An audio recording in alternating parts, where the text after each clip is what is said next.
নমস্কার, ঈশানীস cook and passion থেকে জানাই আপনাদের অনেক ভালোবাসা। আজ সজনা ফুলের বড়া করব। সকালবেলা গাছ থেকে আমি কুড়ে নিয়েছি। সজনা ফুলের বড়া করার জন্য এই উপকরণগুলো নিয়েছি।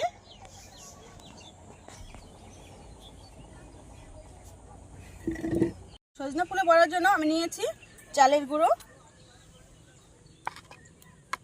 চালের গুঁড়ো দিলে বেশি মচমচা হয়ে যায়। আমি অল্প একটু ময়দা দেবো।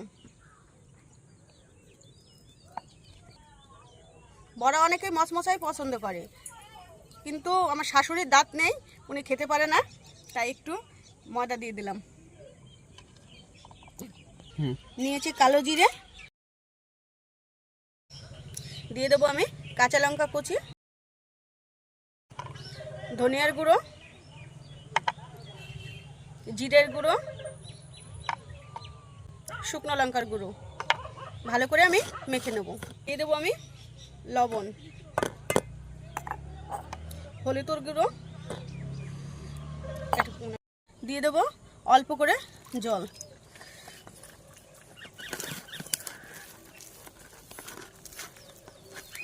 ভালো করে মেখে নিয়েছি। দিয়ে দেবো সজনার ফুল। ভালো করে মাখিয়ে নিলাম। তেল গরম হয়ে গেছে, সজনা ফুলের বড়াগুলো আমি দিয়ে দেবো।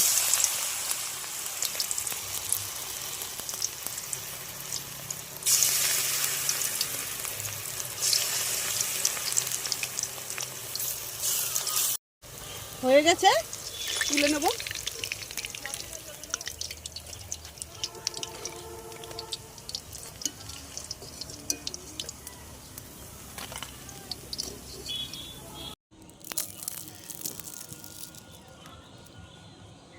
আমার হয়ে গেছে।